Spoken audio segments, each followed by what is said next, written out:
Top hand on the T-handle. I always see someone paddling like this. It's not a broom, we're not sweeping anything. Top hand on the T-handle, bottom hand right down by the blade. The first part of the stroke is the catch. So when I say paddles up, you'll have your paddles up out of the water. If this is the water level, you'll be just above the surface. This is the catch position. Drive your blade down into the water, bring it back. You're only going back to about your mid-thigh, maybe your hip. You're not going way back here. You're still producing power if you keep paddling way back here, but not as much. It's better to take another stroke. So drive it in, come back to your about mid-thigh or your hip, pop the paddle out, and that's the recovery, and then get back to the catch. Sit with your butt all the way up against the gunnel. So slide your butt all the way up to the side. So excellent. You're perfect. So looser in the back. Pick side. Hand right down by the blade. Your lefties, your left hand should be right down by the blade. Top hand.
Quack, quack, quack!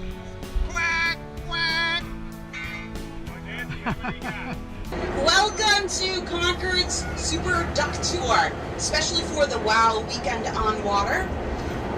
Your host this morning, bright and bushy and early, is Tanya Rochette, is my co-host this morning. Tanya is a member of the board of directors of the Concord Chamber of Commerce, Concord 250, in town Concord, Concord TV. My name is Jennifer Kretovic. I'm a former city councilor. I'm also the host of City Stories, and by golly, have I got some stories for you. The best thing about this tour is that we gleaned it all from the internet. We all know the internet is a vast and wondrous place and all full of truth. You believe this, yes? So, whatever you hear today, some of it might be real, some of it might be made up, but by golly, it's going to be fun. The best thing about the Weekend on Water is that we are celebrating the Merrimack River, so we are going to weave our way around the river, but mostly around the area adjacent to the river. We're going to start on Fort Eddy Road. Anybody know why it's called Fort Eddy Road? It could be, might there have been a fort? There might have been. Might there have been swirling waters called an eddy? There might have been, and thus we get the name Fort Eddy. It was the first fort set up in Concord by the early settlers back in the 1600s. Now at the time, the area was inhabited by the Pennacook tribe. These of course are the Native Americans, and their leader was Passaconaway. You guys have heard of Passaconaway, right? He was a Sagamore, which was essentially, he was a holy man, a physician,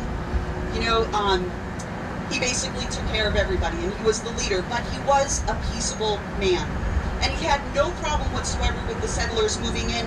They just wanted to make sure that they could still have access to the river as well as to the lands around, so they were welcomed with open arms. The English settlers, of course, didn't like that, and so we took it upon ourselves to incorporate the Mohawk tribe to come in and scatter the Pennacook tribe, and that is how we settled the area. Weren't we cool? The area over here, the shopping centers that you see today, this used to be the home of the New Hampshire Highway Hotel. You all remember this, yes?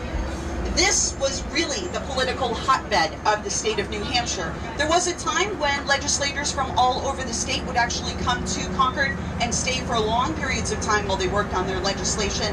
That's where it all happened, and there were many a law written on the back of a cocktail napkin. True story. Wouldn't lie to you on that one. The other side of the river, the other side of the bus here, these strip malls represent a time when we turned our back on the river. Back in the 1970s, the Merrimack River was named one of the dirtiest rivers in America.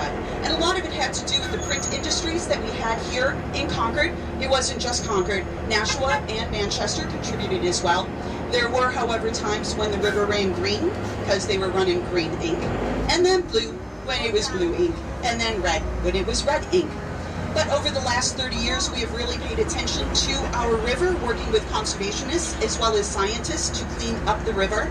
And the benefits of that today is that we've seen the return of great wildlife, river otters, as well as eagles in the northern area of the river up by the Sewell Falls Bridge, and then a lot of the trout, pickerel, and other fishy kind of things that go in the water. And of course, you'll also see a lot of dragon boats there this weekend.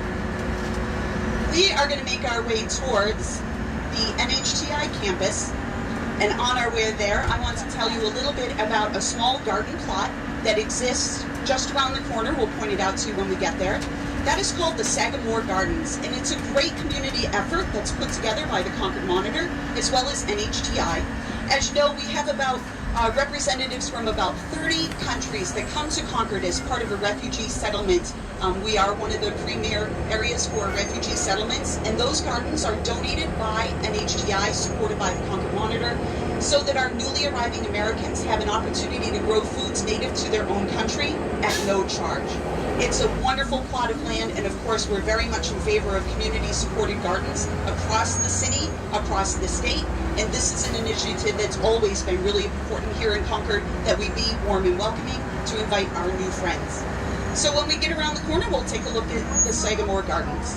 NHTI is actually having a great celebration next year, as well as Concord. We are celebrating our 250th anniversary, while NHTI is celebrating the 50th anniversary of the first graduating class. The college came about through legislation back in the early 1960s. In 1964, they began construction, and then, of course, that first graduating class walked across the stage with their diplomas. You will want to keep an ear out for a number of celebrations that they're going to be putting together over the next year. It starts in January with their annual Dancing with the Concord Stars. Former dancer this year. Please vote for me. Oh, former dancer. See, the place is just loaded with dancing stars.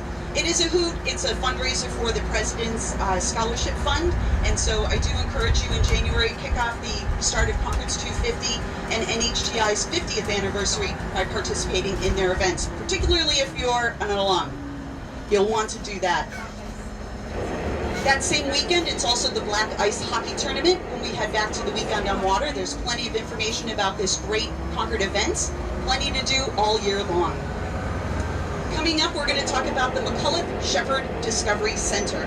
We all know Kristen McCulloch was a high school teacher at Concord High. She was also elected to be the first teacher in space. A few years ago, the McCulloch Center merged with, or created the Shepherd Discovery Center as well, because Alan Shepard was a resident of Derry, New Hampshire, and of course he was the first man in space.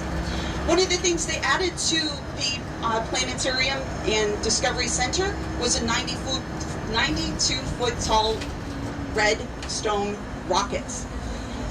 This, of course, is a replica of the rocket that Alan Shepard rode into space on his trip. You want to share that fun fact? When reporters asked Shepard what he thought about the Redstone rocket, Waiting for liftoff, you replied, the fact that every part of this ship was built by the low bidder. Yay! Hey, low bidder. Their hours are Tuesday through Saturday from 10 until 4 p.m. If you want to come to the Planetarium Discovery Center, there's much that you can learn there. As we cross over the bridge, we always want to thank our neighbors from Massachusetts for their tours and dollars. Feel free to wave. Good morning and goodbye on either side of the bus. We are making our way into Horseshoe Pond.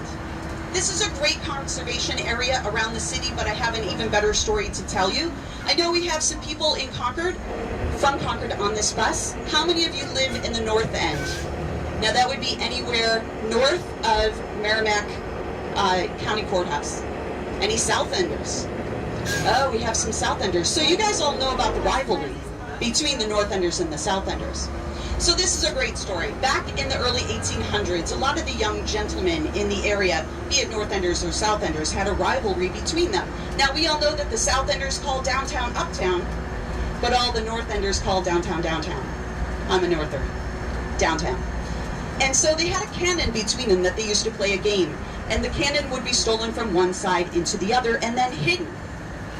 In the North Enders, the South Enders would then sneak onto the north side, find it and drag it into the South End, and so on.